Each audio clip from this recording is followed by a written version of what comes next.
I'd like to call our meeting to order and thank everyone for being here. The first order of business tonight is a public meeting, public hearing on the 2019-2020 general fund budget, which we're going to conduct at this time. So all of you that are here for that part, we appreciate you being here. And at this time, I'm going to turn it over to Mr. Lynn Richardson to give a budget overview, and then we have some folks that have signed up for public participation.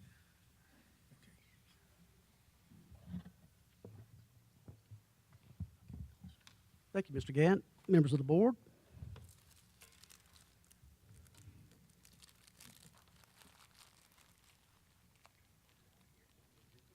When we get to the PowerPoint, I'll go through it for you.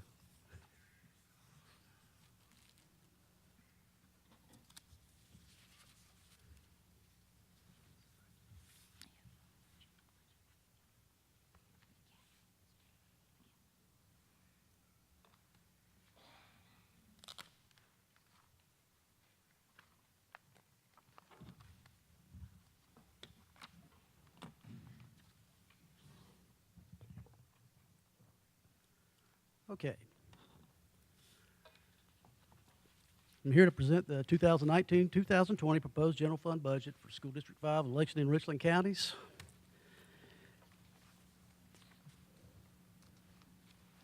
I'm having technical difficulties.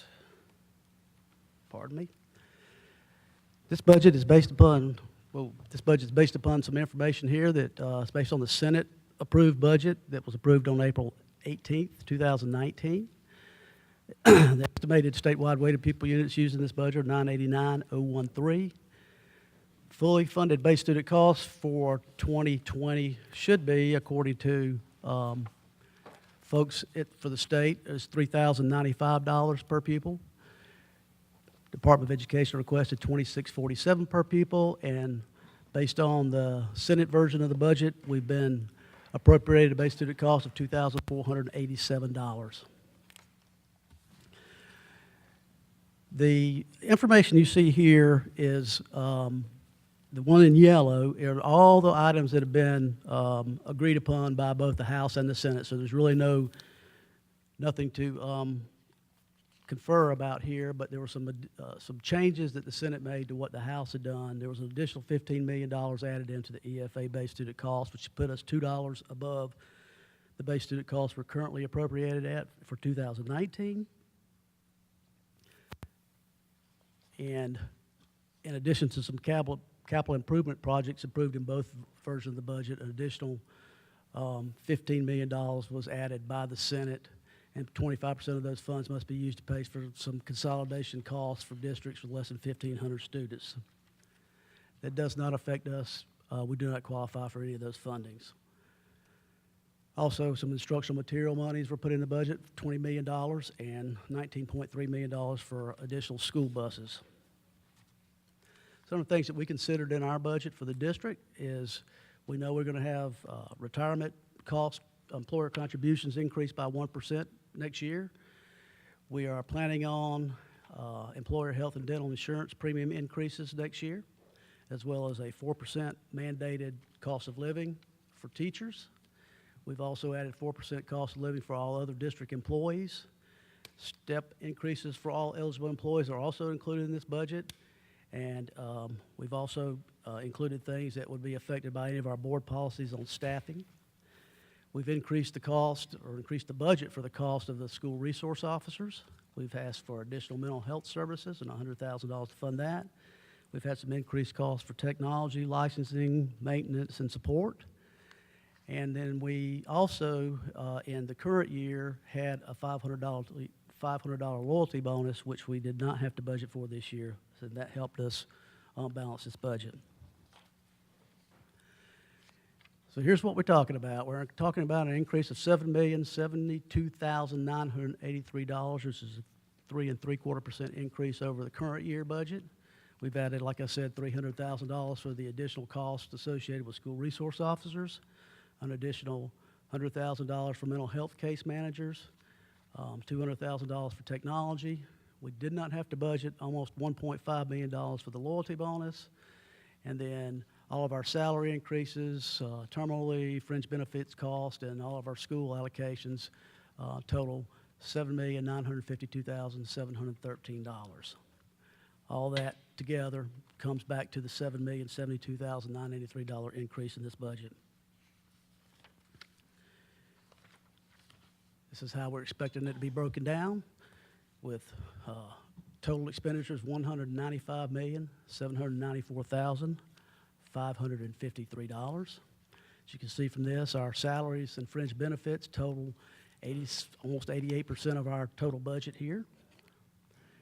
This shows this to you graphically. And the hard part, coming up with the revenue to match those expenditures. What we're showing here is best guess at this time on what our current taxes will be: $67,831,629, penalties and interest $277,000, fee in lieu of $1,509,596, and then other local revenue of $940,000. Don't I wish it was $940 million? For total local revenue of $70,558,225. This is the money we expect to get from the state, which totals $119,127,477. And I failed to mention, once again, I do this every time, in this light green book, all the details of anything I'm talking about here are in this booklet.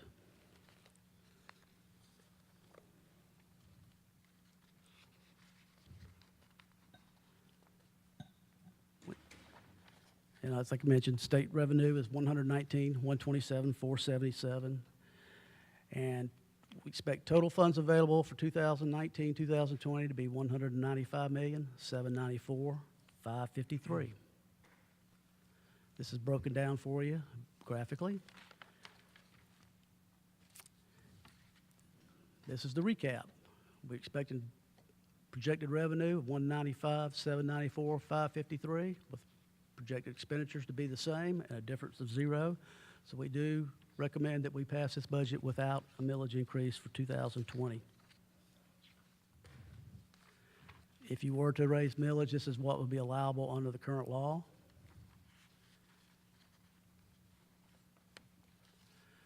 State budget calendar. Obviously, the session is over for the legislature. They did come back today. I understand that the conference committee did agree to a budget, and it will be taken up, I believe, Wednesday on the House floor. To hopefully the House and Senate both will vote for this, and it'll go to the governor for his signature. If the governor should veto any parts of it, then the legislature must decide whether to come back and take up those vetoes or wait till January. And I think that depends on what type of vetoes that may be issued.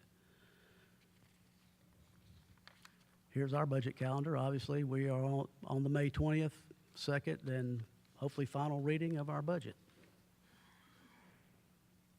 Mr. Gant, I know this is quick and dirty, but this is the end of my presentation. Thank you, Mr. Richardson. This is our public hearing on the budget. I know we're going to take this up in our regular meeting later.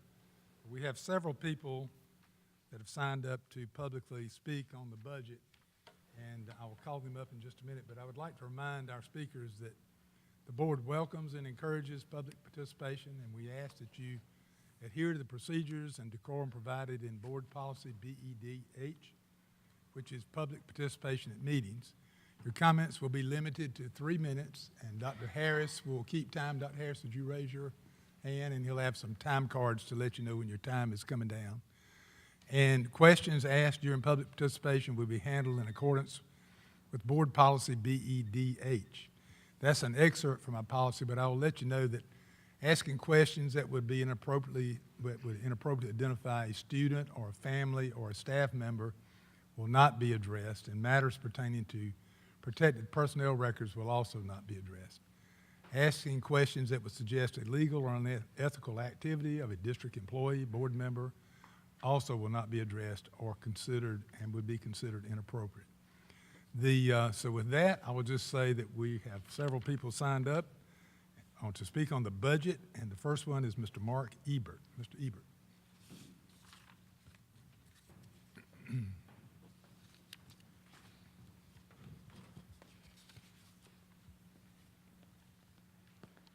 Thank you, Mr. Gant. I want to say I'm here as a taxpayer, a parent, a homeowner, and the husband of a very hardworking teacher in Lexington District 5. As head of my household, it's my responsibility to make sure my family stays within our budget and makes responsible financial decisions. As board members, you share this similar responsibility to the taxpayers, citizens, and students of District 5. I have the following concerns. The budget expenditures that you guys shared earlier have increased $7.07 million over the fiscal year 2018-2019. That's an increase of 3.75%. If you look at the rate of inflation, inflation's gone up 2.44%. Therefore, the increase of the budget is actually greater than inflation. Most of that funding comes from the state of South Carolina. The rest of it comes from our local governments in both Lexington and Richland counties. So if you look at it, the total sources of new funds is about $7.7 million, but the increases in expenditures are about $7 million. There's a $700,000 gap that's there, and I would like to know, and I will submit, Mr. Gann, I'll submit these questions to the board through one of my representatives. I would like to know, where does that $700 gap go? And yes, we're saying that there's not going to be a millage increase, but shouldn't the millage rate actually decrease if there's a $700,000 gap? Isn't the budget supposed to balance like I balance my checkbook at home with my family when there's actually more money left over? The 2018 fund balance is $44 million. The present balance is approximately 23.28% of the total school board budget. According to the South Carolina Board Association, they recommend that balance not to exceed 18% of the budget. So don't you think it's about time to let the public have a tax break instead of piling more money up in that balance fund? As you vote to move forward on this budget, I ask you to take the taxpayers into account. We are families trying to pay mortgages. I've got one in college. We are business owners desperate to add another employee. A tax break or a millage decrease would actually be very substantial. With some of the other things that we're proposing, and I know in our next meeting, my concern is about a millage rate increase and the effect that that's going to have on our taxpayers. Thank you. Thank you, Mr. Ebert. Our next speaker is Mr. Peter Lazan. Mr. Lazan.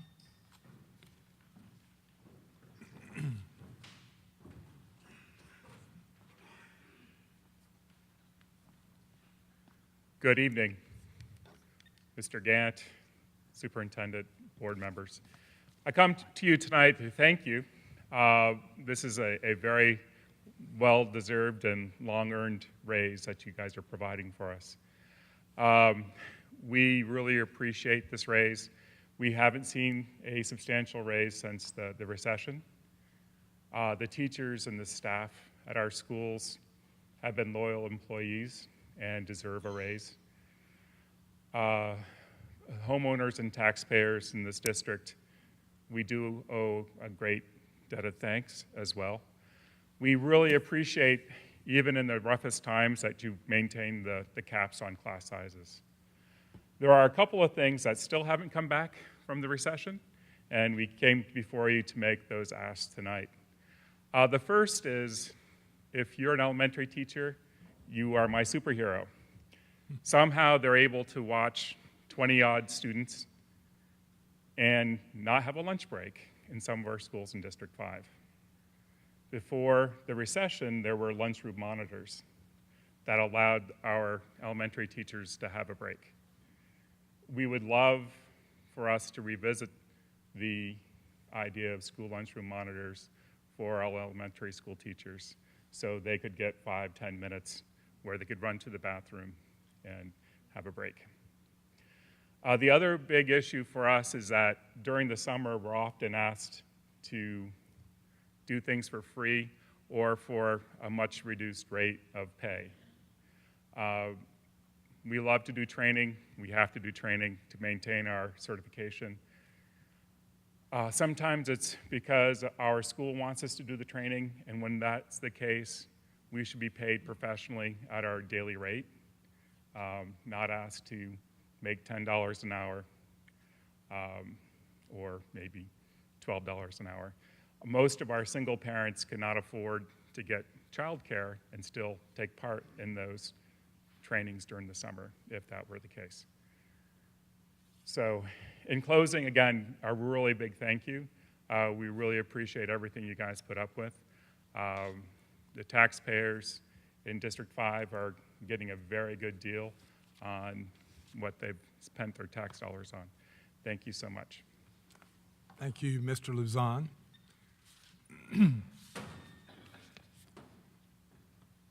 That concludes our public participation on the budget proposal in the public hearing, and I will declare that that meeting is adjourned and declare that we call our next meeting to order, which is our regular meeting of our school board.